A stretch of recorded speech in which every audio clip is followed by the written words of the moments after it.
আসসালামু আলাইকুম, শুভ সন্ধ্যা।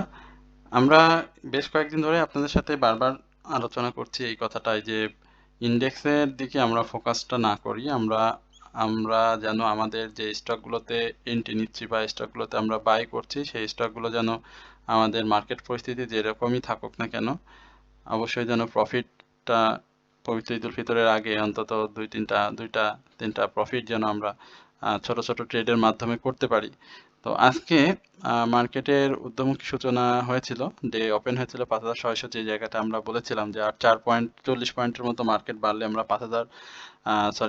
6,000 এই জায়গাতে মার্কেট দেখতে পাবো। মার্কেট সেই জায়গাও বেড়েও ছিল, বাট মার্কেটের ক্লোজটা কিন্তু পজিটিভভাবে শেষ করতে পারেনি। যদিও আমরা গতকালকে কিন্তু বলেছিলাম আপনাদের যে মার্কেট আজকেও পজিটিভভাবে শেষ করবে, তবে এইখানে প্রফিট টেকিং এর একটা ব্যাপার থাকবে। তো সেই জায়গাটাতে আজকে মার্কেট বেশ কয়েকবার চেষ্টা করেছে, যেহেতু মার্কেটে এখন অধিকাংশ স্টক খুব দ্রুততার সহিত মুভমেন্টে চলে আসছে এবং সেই জায়গাতে মার্কেটের ইন্ডেক্সের পয়েন্টগুলো কিন্তু একবারে 20 পয়েন্ট, 10 পয়েন্ট, 15 পয়েন্ট করে গ্যাপ দিয়ে দিয়ে অনেক সময় বেড়ে যাচ্ছিল। তো এই জায়গাটাতে আমরা মূলত দেখেছি যে ইন্স্যুরেন্স সেক্টরের বেশ কিছু স্টক প্রাইস অ্যাকশনে ফিরে এসেছে, আমরা যেগুলো নিয়ে নিয়মিতভাবে আপনাদের সাথে কথা বলেছি, এবং আমাদের সাথে যারা অনারিয়ামের মাধ্যমে, সম্মানীর মাধ্যমে আমাদের সাথে যারা সংযুক্ত রয়েছেন, আমাদের সম্মানিত বিনিয়োগকারী ভাই বোনেরা, তারা অবশ্যই প্রফিট পেয়েছেন এবং আজকেও অনেকে প্রফিট নিয়েছেন, আমাদের গ্রুপ মেম্বার সহ অন্যান্য যারা ছিলেন। তো সেই জায়গাটা আমরা পরে হয়তো আরো বিস্তারিত বলবো। মার্কেটের পজিটিভ দিক ছিল মার্কেটে তার ভ্যালুটাকে ধরে রাখতে পেরেছে, অর্থাৎ গতদিনের 1275 কোটি টাকার বিনিময়ে আজকে লেনদেনের বিনিময়ে আজকে 1257 কোটি টাকা, অর্থাৎ 18 কোটি টাকার লেনদেন আজকে কম হয়েছে। বাট আপ ট্রেন্ড স্টকের সংখ্যা কম, এবং 152টি স্টক আপ ট্রেন্ডে ছিল, ডাউন ট্রেন্ডে ছিল 218টি, এবং আনচেঞ্জ ছিল 26টি। সবকিছু মিলিয়ে মার্কেটের বুলিশ মার্কেটে আমি মনে করি যে মার্কেটে যে কারেকশন নিয়ে আপনাদের যে আহ, দুশ্চিন্তা হচ্ছে সেটি খুব বেশি হবে না। অবশ্যই এটা খুব সংক্ষিপ্ত পরিসরে হবে, এবং ইন্ডেক্স যেদিকে যাক না কেন, যারা ফোকাস করতে পারেন স্টকগুলো ভালোভাবে চুজ করতে পারেন, এন্ট্রি জোনটা আপনাদের সঠিক হবে, তাদের জন্য আমি বলবো যে মার্কেট যে পরিস্থিতি থাকুক আপনাদের ভয় পাওয়ার কিছু নেই, আপনারা আলহামদুলিল্লাহ প্রফিট টেক করতে পারবেন। আমরা আজকে টপ 10 জ্ঞানার লিস্টটা আপনাদের সাথে একটু শেয়ার করি, সেখানে দেখি আমাদের কোন স্টক আছে কিনা। এখানে আমাদের আর নিয়মিত আলোচনার কোন স্টক নেই। আমরা যদিও এস আলম নিয়ে আপনাদের সাথে কথা বলেছি 2-3 বার, বাট এটি যেহেতু আমাদের নিয়মিত আলোচনার স্টক না, আপনারাও জানেন যে আমরা আমাদের 30 থেকে 43টি স্টক, যেগুলো আমরা প্রতি সপ্তাহে রাউন্ড ক্লকে আমরা আপনার সাথে আলোচনা নিয়ে হাজির হই। সেখানে আমাদের এসপি সিরামিকটা আমাদের সেরকম না, আমরা মাঝে মাঝে আপনাদের অনুরোধে আলোচনা করেছিলাম। তো এখানে ইন্স্যুরেন্স সেক্টরের কথা বলছিলাম, সেখানে আজকে ভালো করেছে। গতকাল সেকেন্ড পজিশনে ছিল, আজকে থার্ড পজিশনে এসেছে, এবং আজকে ইন্স্যুরেন্স ফার্স্টে চলে গিয়েছে। এবং সেক্টর ওয়াইজ দেখি ফুড অ্যান্ড লাইফ সেক্টর আজকে খুব বেশি খারাপ করেছে, fuel and power sector, bank, engineering, যে সেক্টরগুলো ধরে মার্কেটের আসলে মুভমেন্ট হয়েছিল এবং সেই সেক্টরের প্রাইস অ্যাকশন হয়েছিল, সেই সেক্টরগুলো আজকে আসলে কারেকশনে গিয়েছে। তো কারেকশন শেষ করে আবারও ইনশাল্লাহ খুব দ্রুতই ইন্ডেক্সের আমরা মুভমেন্ট আরো ভালো দেখতে পাবো, পাশাপাশি প্রাইস অ্যাকশন হবে।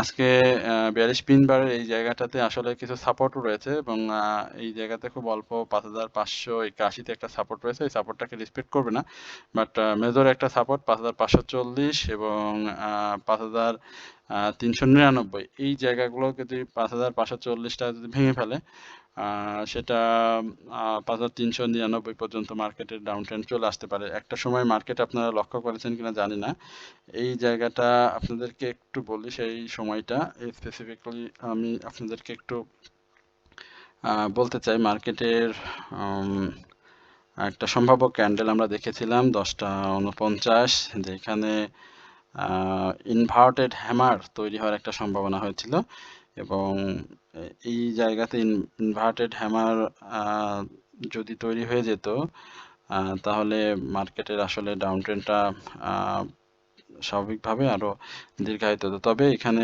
মার্কেটের বেশি ডাউন ট্রেন্ড আমরা দেখবো না। আমরা 11টা 12টার দিকেও একটা দেখেছিলাম, সেখানেও কিন্তু ওই যে 5,399 সেই জায়গাতে মার্কেট একটা ডাউন ট্রেন্ডের ইঙ্গিত দিচ্ছিল। তো আশা করি এই জায়গাগুলোতে মার্কেটের খুব বেশি প্যারা আমাদেরকে দিবে না। এই জায়গাগুলোতে আরো দুইটা মুভমেন্ট আমরা ছোট ছোট এর আগেও যে ধরনের ইন্ডেক্সে এই ধরনের ক্যান্ডেল দেখেছি, সেখানে ছোট ছোট মুভমেন্ট থাকে।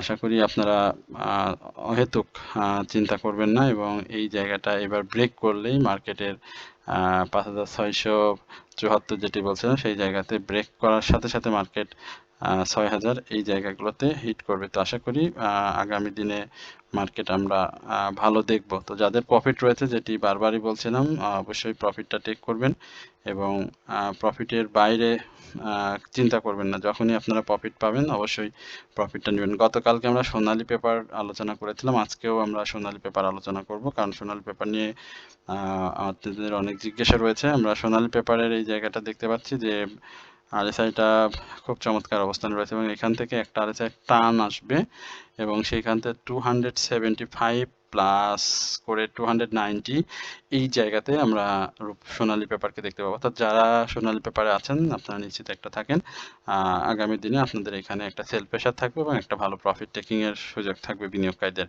তো আশা করি আপনারা এই জায়গাটাতে অবশ্যই মার্ক করে রাখবেন। সোনালী পেপার যাদের রয়েছে ইনশাল্লাহ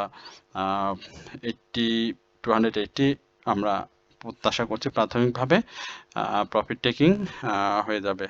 তো অবশ্যই প্রফিট নিয়ে নেবেন, এটাই হচ্ছে আমার মূল কথা। প্রিয় বিনিয়োগকারী ভাই বোনেরা, আপনারা সকলে অবগত রয়েছেন যে আমরা 3টি স্টকের সমন্বয়ে আপনাদেরকে একটা ওয়াচ লিস্ট সরবরাহ করছি, যেখানে আপনারা বাই সেলের সহযোগিতা, পোর্টফোলিও ম্যানেজমেন্ট এবং মার্কেট পূর্বাভাস সহ ফেক আপট্রেন্ডের বাই থেকে বিরত থাকা, এবং মার্কেট চলাকালীন সময় আপনাদের ব্যক্তিগত অ্যানালাইসিস যদি থাকে সেই বিষয়ে জিজ্ঞাসা করলে আমরা আপনাদেরকে সর্বাত্মক সহযোগিতা করার চেষ্টা করছি। এর বাইরে গিয়ে মার্কেটে যে সমস্ত নিউজ রয়েছে সেটিও আমরা এককভাবে আপনাদেরকে হোয়াটসঅ্যাপে দিয়ে থাকি, এবং আপনাদের প্রয়োজনীয় নির্দেশনা দিয়ে থাকি কখন কখন বাই করবেন, কখন বাই থেকে বিরত থাকবেন, ফেক আপট্রেন্ড থেকে আবেগে যেন বাই না করেন, এই বিষয়ে আপনাদের সর্বোপরি আমরা সহযোগিতা করি। তো এই সেবাগুলো আমরা আপনাদেরকে নামমাত্র অনারিয়াম নিয়ে থাকি, মাত্র খুব সামান্য পরিমাণে, হয়তো আপনারা অনেকেই জানেন, না জানলে আমাদেরকে হোয়াটসঅ্যাপে নক করবেন, আমরা অবশ্যই আপনাদেরকে জানিয়ে দিব। এবং আমাদের চ্যানেলের কমেন্ট সেকশনে আমাদের একটি নাম্বার পিন করে দেওয়া থাকবে, আপনারা সেখান থেকে নাম্বার নিয়ে আমাদের সাথে যোগাযোগ করতে পারবেন। তারপরেও আমি আপনাদেরকে নাম্বারটা একবার বলে দিই, 01768583897। এই নাম্বারটিতে আপনারা যোগাযোগ করলে আরও বিস্তারিত জানতে পারবেন। এরপরে আমরা রূপালী লাইফ নিয়ে কথা বলবো। রূপালী লাইফের কি অবস্থা? আমার কাছে মনে হচ্ছে রূপালী লাইফ আবারও ভালো করছে, এবং গত দিনও ভালো করেছে। 92 এইখানে আজকে কত ছিল? 92 টাকা 50, 92 টাকা থেকে আমি বলবো 93 টাকার উপরে একটা ক্লোজ দিতে। সেই জায়গাটাতে এই যে দেখতে পাচ্ছেন, এই জায়গায় 92 টাকা 90 পয়সা, 92 টাকা 80 পয়সা, এই জায়গাতে ক্লোজ দিতে পারলে আমরা 96-এ রূপালী লাইফকে দেখতে পাবো। রূপালী লাইফ 96 এর উপরে যখনই ক্লোজ হবে তখনই কিন্তু এটি গেম আবারও চালু হয়ে যাবে, সেক্ষেত্রে 110 এই লেভেলে আমরা রূপালী লাইফকে পেয়ে যাব। তো অবশ্যই আপনারা এই জিনিসগুলো মাথায় রাখবেন। এখানে আমরা আরএসআই এর কথা যদি বলি, হিস্টোগ্রামের বার একেবারে ধূসর হয়ে গেছে, অর্থাৎ প্রাইস অ্যাকশন শুরু হবে সেটিও ইঙ্গিত করলো। এখানে হিস্টোগ্রামের বারের সাথে এমএসিডিতে আমরা এখনো বাই সিগন্যাল পাইনি, বাট মুভিং এভারেজে আমরা অলরেডি বাই সিগন্যাল পেয়ে গেছি। আগামী দিনে সে করে ফেলবে, আশা করি আপনারা অবশ্যই এটা নজরে রাখবেন। আমরা প্রগতি ইন্স্যুরেন্স নিয়ে একটু কথা বলবো আজকে। ইন্স্যুরেন্সটা নিয়ে একটু বেশি কথা বলতে হবে, কারণ সামনে যেই মুভমেন্টে আমরা পাচ্ছি বাজারে, সেখানে প্রগতি ইন্স্যুরেন্স সহ আমরা যে ইন্স্যুরেন্সের নিয়ে আপনার সাথে কথা বলবো সেগুলো মোটামুটি একটা প্রাইস অ্যাকশন যাবে। এইখানে আমি আমার পূর্বের আলোচনা আপনাদের হয়তো মনে আছে, তাই না? সেই জন্য আমাকে দিছেন আর কি। আমি 88 এর কথা বলছিলাম, 88 এর কথা বলছিলাম যে 82 পরে একটা হল্ট হলে 88 এ যদি চলে যায় বা হল্টের কাছাকাছি, তাহলে অবাক হওয়ার কিছু থাকবে না। ধন্যবাদ যে ভাই আমাকে বলছিলেন। আজকে 80 টাকা 70 পয়সা ক্লোজ হয়েছে, 82 টাকা 80 পয়সা বা 83 টাকার এই লেভেলে একটা ক্লোজ করলে আপনারা সেই জায়গাটা পাবেন। আশা করি প্রগতি ইজ অন ফায়ার, আশা করি সে ভালো করবে এবং টেনশনের কিছু নেই।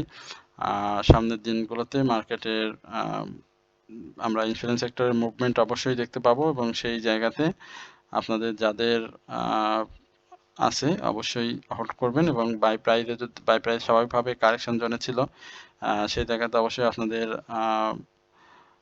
প্রফিটে থাকার সম্ভাবনাটা এই স্টকগুলোতে কম। আবার যে মুভমেন্ট আজ কয়েকটা দিন ধরে দিচ্ছে সেই জায়গাতে অনেকের প্রফিটও আজকে বুক হয়েছে। তো আশা করি যে অবশ্যই আপনাদের সময় ভালো এবং এই সময়টা আপনাদের অবশ্যই ধৈর্য সহকারে থাকবেন। এরপরে আমরা আমাদের নিয়মিত আরেকটি স্টক বিএসআরএম স্টিল। আমরা বিএসআরএম স্টিলের কি অবস্থা একটু দেখে আসি। বিএসআরএম স্টিল আজকে ওকে খারাপ করেছে স্বাভাবিকভাবে, একটু কারেকশনের এই যে লেভেলগুলো দেখেছেন যে কোথা থেকে কোথায় গিয়েছে এবং ছোট ছোট মুভমেন্ট দিয়ে সে মুভ করেছে, যার কারণে আপনারা একটু বিএসআরএম স্টিলের সময়টা আপনাদেরকে বেশি দিতে হয়েছে। তবে এখানে 3 ইনসাইডের ডাউন ট্রেন্ড ক্রিয়েটের পরে আপসাইড আপ ট্রেন্ড ছিল, এখানেও একটু কারেকশন করছে। তো স্বাভাবিকভাবে আমি বলবো যে এখানে যে গ্যাপটা ফিল আপ করেছে সেই জায়গাতে আপনাদের হতাশ হওয়ার কিছু নেই এবং এটা ভালো একটা স্টকের জন্য। এবং আগামী দিনে যদি 74-80 আশেপাশে আসে সেখানে আপনারা এন্ট্রি নিতে পারেন। এন্ট্রি নিলে আবারও একটা প্রফিটের সম্ভাবনা আপনাদের তৈরি হবে। ভলিউমটা ক্যারি করছে, মোটামুটি ভলিউম ক্যারির পর থেকেই সে কিন্তু মুভমেন্টে ছিল। আমরা যদি তার এই দিকটাতে একটু দেখার চেষ্টা করি তাহলে কিন্তু আপনারা দেখতে পাবেন যে সে এই 60 বা 60 প্লাসের যে প্রাইস অ্যাকশন সেই প্রাইস অ্যাকশনগুলো কিন্তু সে ধরে রাখার চেষ্টা করেছে। আমরা এই দিকটাতে আর বেশি না যাই, সামনে গেলে আমরা আরও ভালো প্রাইস অ্যাকশন দেখতে পাবো। দেখেন এই জায়গাগুলোতে দেখেন 22 সালের সেই সময়টা যেভাবে ডাউনে গিয়ে সে আপ ট্রেন্ড কন্টিনিউ করেছিল, সেম একইভাবে 2026-এ এসেও কিন্তু সে আপনাদের ডাউন থেকে উঠেই কিন্তু প্রাইস অ্যাকশন করছে, অর্থাৎ হাই করেছে। আগামী দিনে আমি বলবো যারা এই লেভেলটাতে বিএসআরএম স্টিলে রয়েছেন সেই জায়গাতে আবারও স্টকটি ট্রাই করবে এবং আপনারা 74-এর আশেপাশে 74-এর আশেপাশে বাই করার চেষ্টা করবেন।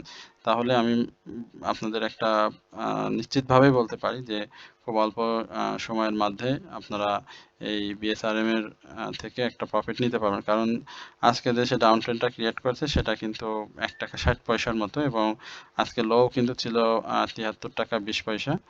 তো 73-20 বা 73-30 এই জায়গাগুলো খুব ইম্পর্টেন্ট। বাট আমি মনে করি যে ইন্ডেক্সের যে কারেকশন এবং তার যে ডাউন ট্রেন্ড হলো সেই জায়গাতে সে খুব বেশি ডাউনে আপনাদের সুযোগ দিবে না, অর্থাৎ 74-80 থেকে 73-30 এই লেভেলটাতেই আমরা বিএসআরএম কে দেখবো এবং এখান থেকে আবারও সে তার ইয়ারলি হাই 77 টাকা 75 পয়সা এই জায়গাতে চেষ্টা করবে। তো টেনশনের কিছু নেই, অনেক বিস্তারিতভাবে আপনাদেরকে বললাম।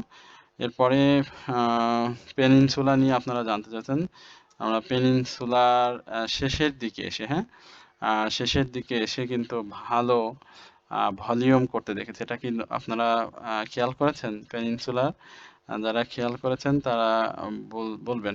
আচ্ছা, পেনিনসুলা 22 টাকা 30 পয়সা হাই করেছে, ছোট ছোট মুভমেন্ট দিয়েই যাচ্ছে। যে স্টকগুলো ভালো করে বা মুভমেন্টে নিজেদেরকে ধরে রাখে সেই জায়গাতে এভাবেই মুভমেন্ট করে রাখে। তো 22 টাকা 90 পয়সা প্রফিট টেকিং জোন হবে, চেষ্টা করবেন।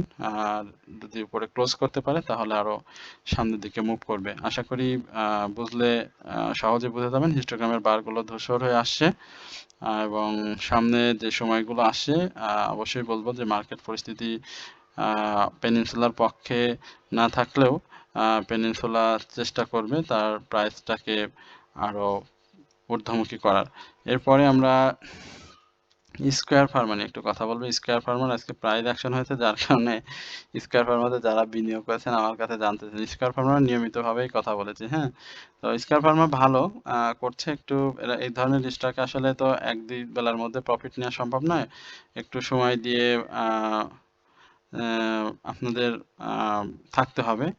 আশা করা যায় যে ভালো করবে এবং সে সবসময় ভালোই করে এবং সময় দিয়ে যদি থাকতে পারেন তাহলে অবশ্যই এটি আরো ভালো করবে। 236 টাকার আজকের এই জায়গাটাতে আসলে কারেকশনটা তৈরি হবে, সেখানে 228 এই লেভেলটা একটু মাথায় রাখবেন। আশা করি সে এই 228 থেকে আবারও ব্যাক করবে ডাউনে আসলে, আর এখান থেকে 236 এই জায়গাতে আবার বাধাপ্রাপ্ত হবে এবং এটাকে বাধা বেরোতে পারলে সে আরো ভালো করবে। আমরা রহিম টেক্স নিয়ে একটু কথা বলবো। রহিম টেক্স নিয়ে কথা বলি। রহিম টেক্স খুব চমৎকার অবস্থানে রয়েছে। এই জায়গাগুলো সে ব্রেক করবে, অর্থাৎ 238 এর এই জায়গাটাতে সে ব্রেক করবে এবং ব্রেক করলে আবারও নীরবে না, ক্ষিপ্র গতিতে, নীরবে না, আমি আবারও বলছি নীরবে না, ক্ষিপ্র গতিতে আবারও প্রাইস অ্যাকশন করবে। তো সুতরাং এইখানটাতে আপনারা মাথায় মানে কি বলবো, মাথায় রাখবেন এবং তীক্ষ্ণ দৃষ্টি দিবেন। এই স্টকটি যদি মুভমেন্ট শুরু করে তাহলে কিন্তু আবারও ধাপ করে এই যে 220 থেকে যেমন 271-এ চলে গেছিল 3-4 বেলার মধ্যে, সেখানে কিন্তু সে আবারও চেষ্টা করবে এবং এই জায়গাটাতে সে সেভাবে অবস্থান নিয়ে ভলিউম তৈরি করছে। আশা করি বুঝতে পেরেছেন। এরপরে সিএল নিয়ে একটু কথা বলবো। আমাদের এই স্টকটি খারাপ করছে, তাই না? বিনিয়োগকারীদের মনে অনেক হতাশাও কাজ করছে যে ভাই সিএল আপনার দেখা আলোচনা শুনে সিএল নিয়ে কথা বলছিলাম। আমি এখনো বলি সিএল ভালো হবে। সিএল নিয়ে কোনো টেনশনের কারণ নেই, কারণ এখন পর্যন্ত আমরা যেই স্টকগুলো দেখেছি তার মধ্যে সিএল খুব প্রমিজিং একটি স্টক এবং মার্কেটের সামনের সময়গুলোতে অবশ্যই ভালো করবে। সুতরাং এটা নিয়ে টেনশন করার দরকার নেই এবং সামনে 61 এটাকে ব্রেক করতে হবে এবং সহজেই সে ব্রেক করবে। যে মুভমেন্ট মার্কেটে চলে আসছে এই মুভমেন্টের সাথেই তারা করে ফেলবে, তাদের যেই শারীরিক বা তাদের যে শরীরী ভাষা সেটাকে চেঞ্জ করবে এবং তারা মুভমেন্টে গিয়ে আপনাদের প্রফিটের ব্যবস্থা করে দিবে। তো সেই পর্যন্ত একটু সময় দিবেন, আশা করি আপনারা ধৈর্যহারা হবেন না। এই আলোচনার মাঝে আর একটা আলোচনা আপনাদেরকে তো বলাই হয়নি, সেটা হচ্ছে যে পবিত্র রমজান মাস উপলক্ষে দেশের উভয় শেয়ার বাজার, যেখানে আসলে সোমবার আজকে ছিল 16ই ফেব্রুয়ারি, সেখানে জানানো হয়েছে ডিএসই এবং সিএসইর লেনদেন সকাল 10টায় শুরু হয়ে, যেটা প্রতিবারের ন্যায় হয় 1:40 পর্যন্ত চলবে। সুতরাং এবং পবিত্র ঈদুল ফিতরের পরে আবার মার্কেট সেই একই নিয়মে ফিরে আসবে। তো এটি আপনাদের জানানোর দরকার ছিল, অনেকেই হয়তো জেনেছেন এবং সামনের সময়টা অবশ্যই ভালো আমাদের মার্কেটের জন্য যাবে। এবং আইসিএল এর নিয়ে আর একটা নিউজও ছিল, সেটা হচ্ছে আইসিএল এর যে ক্রিস্টাল ইন্স্যুরেন্সের একটা নিউজ ছিল যে নগদ লভ্যাংশ করেছে বা লভ্যাংশ ঘোষণা করেছে 12% নগদ লভ্যাংশ করেছে এবং এই বছরের তাদের যে মুনাফা গত বছরে ছিল 3 টাকা 13 পয়সা, আজকে এই বছরে সেটা 13 টাকা 34 পয়সা হয়েছে। সুতরাং ক্রিস্টাল ইন্স্যুরেন্সের একটা গেম আমরা সংক্ষিপ্ত ছোট পরিসরে একটা গেম কিন্তু দেখব। আর বেশি আলোচনা করব না, বেশ কিছু নিউজ ছিল সেগুলো আমরা আমাদের গ্রুপে বা আমাদের যারা পার্সোনালি আছেন তাদেরকে অবশ্যই জানিয়ে দেব, তবে এগুলো আপনাদের সাথে একটু শেয়ার করা জরুরি ছিল, সেটা জানালাম। আর একটা নিউজ ছিল, সেটা হচ্ছে গ্রিন ডেল্টা ইন্স্যুরেন্স, এটিও ভালো করবে। আমরা গ্রিন ডেল্টার 27% লভ্যাংশ ঘোষণা করেছে বিনিয়োগকারীদের জন্য, নগদ লভ্যাংশ। আশা করি গ্রিন ডেল্টাটার প্রতিও আপনারা নজর রাখবেন এবং এসপিসিএল যেটি আমরা আলোচনা করেছিলাম সেটিও। আচ্ছা, সমতা নিয়ে একটু কথা। সমতার কেন পরিবর্তন হচ্ছে না? আনোয়ার পরিবর্তন হলো, সমতা কেন হচ্ছে না? আমি বলবো সমতার সময় চলে আসছে। সমতা 94 ক্রস করবে ইনশাল্লাহ। এই 94 ক্রস করার সঙ্গে সঙ্গে সে আবারও মুভমেন্টে ফিরে আসবে এবং বাজারে যে কয়েকটি স্টক রয়েছে, আমি বললাম এখনো বলছি যে স্টকগুলো সামনের দিনগুলো গেম হওয়ার সম্ভাবনা রয়েছে। এর আগে আমরা যেরকম দেখেছি, ডরিনের ক্ষেত্রে দেখেছি, ডমিনেজের ক্ষেত্রে দেখেছি, প্রগতির ক্ষেত্রে ফাইন ফুডস, বি থেচারি, যেটাই বলি না কেন, আমরা যেগুলো আলোচনা করলাম যেগুলোর গেম হয়েছে, ঠিক তেমনটি লক্ষণ আমরা সমতার মধ্যে দেখতে পাচ্ছি, বিডি থাই ফুডের মধ্যে দেখতে পাচ্ছি। আমরা বেশি বিস্তর করব না আলোচনা। তো সেই জায়গাগুলোতে আপনাদেরকে আমরা একবারে পুঙ্খানুপুঙ্খভাবে আপনাদেরকে বলে দিই। আমি এখানে আমার মেম্বার যারা তাদেরকে বলবো, আর আপনারা যারা আমাকে শুনে থাকেন তাদেরকে বলবো না। ব্যাপারটা কিন্তু এরকম একদমই না। আমি সবাইকে বলে দিই। এবং লো পেইডের খেলা এখন একটু চলবে। লো পেইডের বেশ কিছু স্টকে ভালো প্রাইস অ্যাকশন হবে, সেটিও আপনাদেরকে বলে রাখি। লো পেইড বেশ কিছুদিন ধরে একটু রিল্যাক্স ছিল, এখন লো পেইডের সময় আসছে, সাথে ইন্স্যুরেন্স বাড়বে। ব্যাংকও আমরা মাঝে মাঝে ভালো উকি-ঝুঁকি দেখতে পারবো। সিবিওর 15% আয়, 153% আয় বেড়েছে সিবিওর। সেটা আমরা হয়তো আপনাদেরকে গত দিনেই জানিয়ে দিয়েছিলাম যারা আমাদের সাথে ছিলেন। আর এসপিসিএল এর আয়টাও বেড়েছে, সেটিও আপনাদেরকে জানিয়েছিলাম, হয়তো এইভাবে চ্যানেলে বলা হয়নি, এখন সেটি বলে দিলাম। তো সকলেই ভালো থাকবেন, সুস্থ থাকবেন। অবশ্যই চ্যানেলটি সাবস্ক্রাইব করবেন। যারা আমাদের অনারিয়ামের মাধ্যমে যারা আমাদের কাছ থেকে স্টক নিতে চান তারা অবশ্যই আমাদের সাথে যোগাযোগ করবেন। আমি আপনাদেরকে বলবো যে আমাদের সাথে জয়েন হলে আপনি মার্কেট পরিস্থিতি সম্পর্কে যেরকম বুঝতে পারবেন এবং যে ধরনের নিউজ পাবেন সেটি আপনি গ্রুপের বাইরে থাকলে হয়তো সেভাবে আপনার জানাটা একটু সময় সাপেক্ষ হয়ে যাবে। তো আশা করি আমাদের সাথে জয়েন হলে মার্কেট পরিস্থিতি বিবেচনা খুব দ্রুত আপনি প্রফিট টেকিং এর সুযোগ পাবেন। যে আমি আজকের মতো এখানেই শেষ করছি এবং আপনাদের সবার প্রতি বিনীত অনুরোধ করে আলোচনা শেষ করব। অবশ্যই আমাদের চ্যানেলটি সাবস্ক্রাইব করবেন, কমেন্টস করবেন, শেয়ার করবেন। সকল ভালো থাকবেন, সুস্থ থাকবেন এই প্রত্যাশায় আজকের আলোচনা এখানে শেষ করছি। আসসালামু আলাইকুম ওয়া রাহমাতুল্লাহি ওয়া বারাকাতুহু।